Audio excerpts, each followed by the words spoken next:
Ada lagi biaya asuransi yang sangat tinggi dan pajak yang harus kita bayar ya selama kita hidup di Jepang ya teman-teman ya. Saja yang teman-teman harus persiapkan ya untuk menangani hal-hal tersebut ya.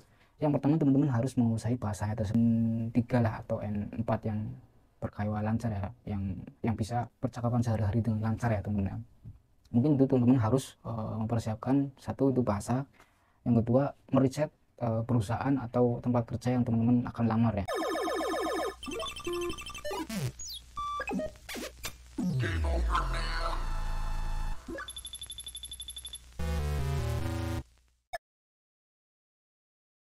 Assalamualaikum warahmatullahi wabarakatuh. Minasan konnichiwa.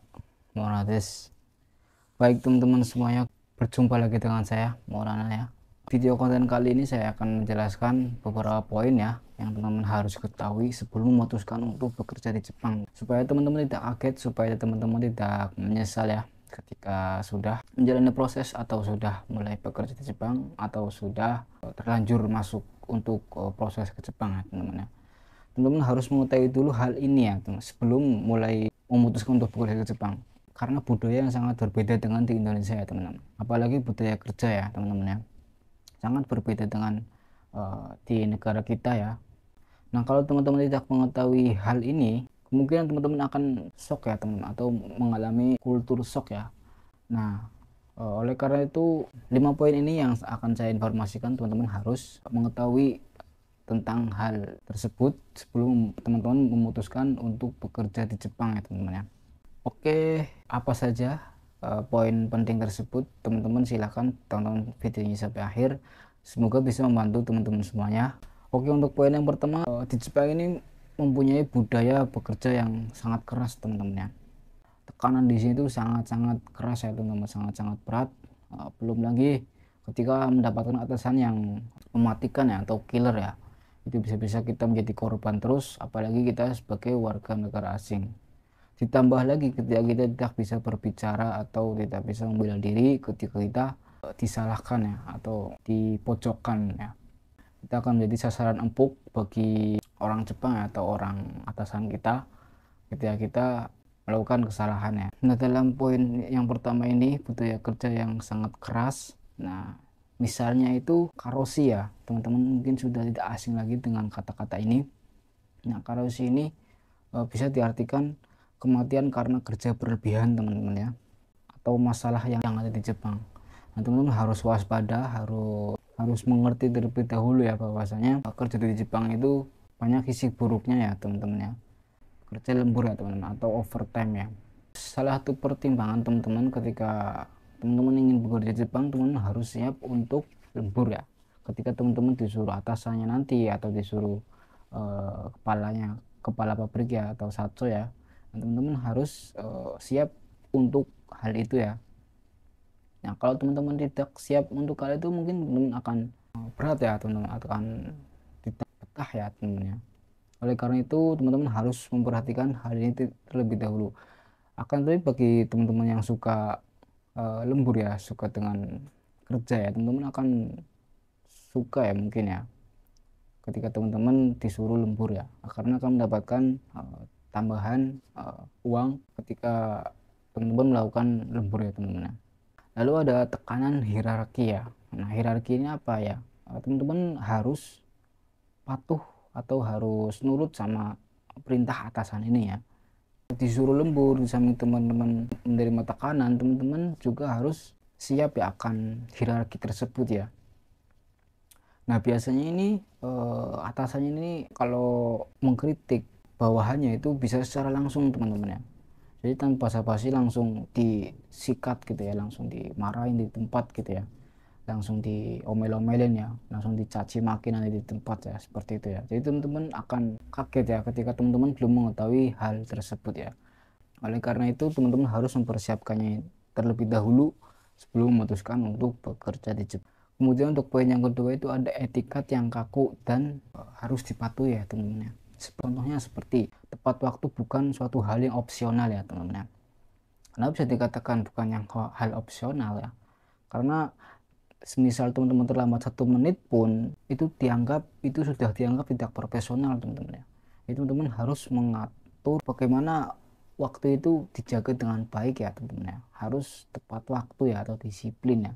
Ketika teman-teman melakukan satu kesalahan atau satu keterlambatan mungkin dalam berangkat kerja ya, itu teman-teman akan terus diungkit-ungkit ya soal itu ya teman-teman. Apalagi teman-teman melakukan kesalahan yang sama berturut-turut, wah itu sudah menjadi hal yang fatal ya, atau menjadi kesalahan besar, dan kemungkinan teman-teman akan dipecat mungkin atau diputus kontrak ya akan satu kesalahan tersebut. Nah, oleh karena itu teman-teman harus berhati-hati ya, dan harus mengetahui hal tersebut ketika teman-teman memutuskan untuk bekerja di Jepang. Lalu untuk contoh lainnya yaitu penggunaan bahasa yang sopan teman-teman ya. Nah, penggunaan bahasa yang sopan ini merupakan etikat yang kaku ya, atau yang harus dipatuhi ya.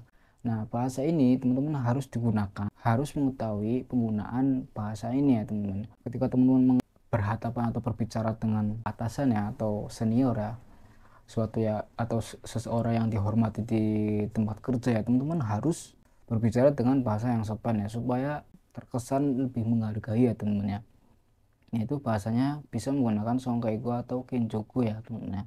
Ya mungkin seperti itu ya teman-teman. Lalu untuk contoh yang lainnya, memberi hadiah ya atau oseibo. Nah, itu menjadi hal yang wajib ya atau hal yang wajar. Kayak contohnya teman-teman masuk perusahaan mungkin ya, teman-teman bisa membawa oleh-oleh ya dari negara asal ya. Misal dari Indonesia teman-teman bisa membawa oleh-oleh. Atau ketika teman-teman sudah bekerja lama di Jepang, lalu teman-teman mudik sebentar ya pulang kampung, terus teman-teman kembali lagi ke Jepang, teman-teman bisa memberi oleh-oleh ya teman-teman ya, atau memberi hadiah ya. Coklat itu ya pas hari Valentine mungkin ya, ini teman-teman memberi hadiah ya atau memberikan coklat terhadap rekan kerja, terhadap teman-teman seperjuangan ya. Nah, tradisi ini menjadi suatu hal yang wajib biasanya untuk sebagian perusahaan yang ada di Jepang ya teman-teman ya. Oleh karena itu hal ini teman-teman harus mengetahui terlebih dahulu ketika teman-teman memutuskan untuk mulai bekerja di Jepang. Itu untuk poin yang kedua teman-teman, terkait dengan etikat yang kaku yang harus dipatuhi. Kemudian untuk poin yang ketiga itu biaya hidup mahal dan gaji yang tidak selalu setara teman-teman ya. Nah, sebelum teman-teman memutuskan untuk bekerja di Jepang, teman-teman harus mengetahui hal ini ya teman-teman ya, yaitu terkait dengan biaya hidup di Jepang, karena teman-teman akan bekerja dan hidup di Jepang ya teman-teman. Nah, biasanya untuk gaji awal ya, untuk fresh graduate atau masih junior ya atau masih magang ya, itu kisarannya mungkin antara 12 atau 12, 13, 14, 15 mangan ya, atau sekitar 12 sampai 15 juta ya. Itu mungkin itu masih tergolong normal ya, bisa kurang bisa lebih teman-teman, tergantung jam kerjanya berapa dan perusahaannya enak, perusahaannya benefit atau tidak ya, itu tergantung hal lainnya teman-teman ya. Akan tapi dibalik gaji yang dikatakan besar itu, biaya hidup juga mahal ya. Biaya hidup yang kita keluarkan di sini pun mahal teman-teman ya, seperti sewa aparto ya, atau biaya kontrakan ya, biaya tempat tinggal itu sangat mahal ya teman-teman ya. Apalagi ketika teman-teman mendapatkan penempatan di kota ya, itu biaya sewa tempat tinggalnya itu sangat tinggi ya teman-teman. Lalu biaya energi, lalu biaya utilitas ya seperti gas, listrik, air ya, itu tidak kalah mahal ya teman-teman. Apalagi nah kemarin ini listrik ini habis mengalami kenaikan yang sangat tinggi ya teman-teman ya. Kerasa ya kenaikan ini ya. Tiba-tiba potongannya menjadi besar, tiba-tiba tagihan listriknya menjadi naik ya. Tidak seperti bulan-bulan sebelumnya. Lalu selain hal itu ada lagi biaya asuransi yang sangat tinggi dan pajak yang harus kita bayar ya selama kita hidup di Jepang ya teman-teman ya.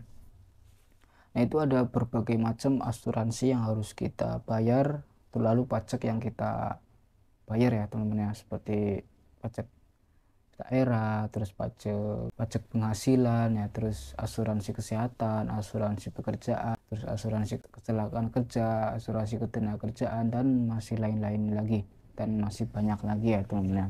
Oleh sebab itu teman-teman harus memperhatikan hal ini ya sebelum memutuskan untuk bekerja di Jepang teman-teman ya, supaya teman-teman tidak kaget karena banyak potongan, karena banyak pembayaran dan biaya hidup yang mahal selama kita di sini, ternyata meleset semua ya teman-teman ya. Bisa menjadi teman-teman cuma dapat berapa mau mungkin ya, nggak sesuai ekspektasi ya teman-teman ya, kurang lebih seperti itu. Lalu untuk poin yang keempat yaitu diskriminasi terhadap pekerja asing ya. Nah, sebelum teman-teman memutuskan untuk mulai berkarir atau bekerja di Jepang, teman-teman harus mengetahui hal ini dulu ya teman-teman. Diskriminasi yang banyak terjadi di Jepang ya teman-teman ya. Seperti ada diskriminasi gaijin ya terkait dengan posisi kerja ya.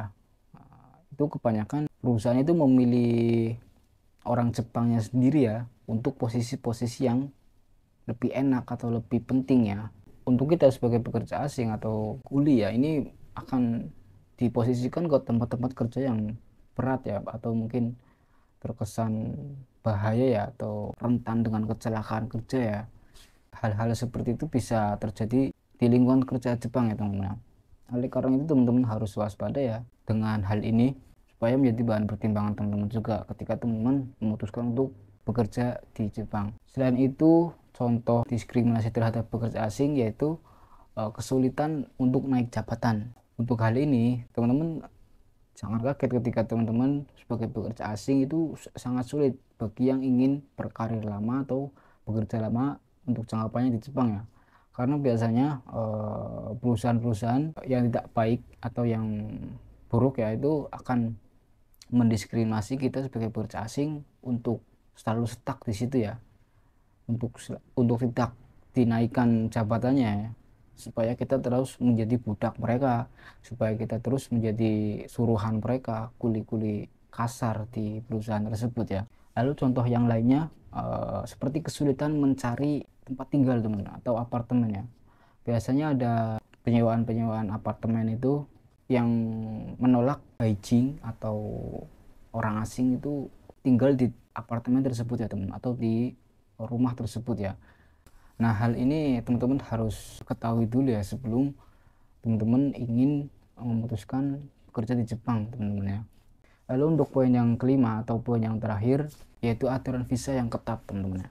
Nah, aturan visa yang ketat ini maksudnya seperti apa? Contohnya seperti jika teman-teman mengalami masalah yang besar seperti dipecat dari perusahaan, nah visa teman-teman itu hangus teman-teman ya, atau tidak bisa dipakai lagi untuk bekerja di tempat lainnya. Itu semisal contohnya seperti itu ya teman, aturan visa yang ketat. Ini akan menjadi hal yang berat atau hal yang sangat krusial ya dalam kita bekerja di negeri Jepang sebagai orang asing ya teman-teman ya. Oleh karena itu hal-hal tersebut ya, hal-hal yang tadi saya sebutkan 5 poin tersebut teman-teman harus mengetahui sebelum memutuskan untuk bekerja di Jepang ya teman-teman ya. Lalu apa saja yang teman-teman harus persiapkan ya untuk menangani hal-hal tersebut ya. Yang pertama teman-teman harus menguasai bahasanya tersebut, 3 lah atau N4 yang berkaiwa lancar ya, yang bisa percakapan sehari-hari dengan lancar ya teman-teman ya. Mungkin itu teman-teman harus mempersiapkan, satu itu bahasa, yang kedua meriset perusahaan atau tempat kerja yang teman-teman akan lamar ya, perusahaannya seperti apa. Terus lalu teman-teman menyiapkan dana darurat teman-teman ya, minimal 6 bulan atau 12 bulan untuk teman-teman hidup di Jepang ya. Nah, kenapa dana darurat ini penting ya? Ketika teman-teman suatu masalah atau terjadi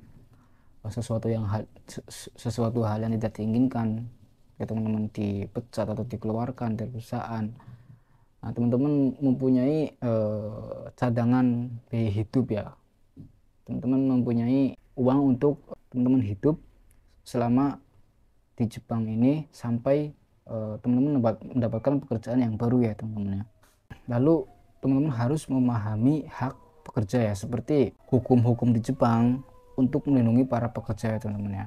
Teman-teman harus mengetahui hal tersebut terlebih dahulu. Oke, mungkin itu langkah yang harus teman-teman persiapkan untuk meminimalisir hal-hal tersebut ya, hal-hal yang 5 poin itu yang sudah saya sebutkan tadi ya teman-teman ya.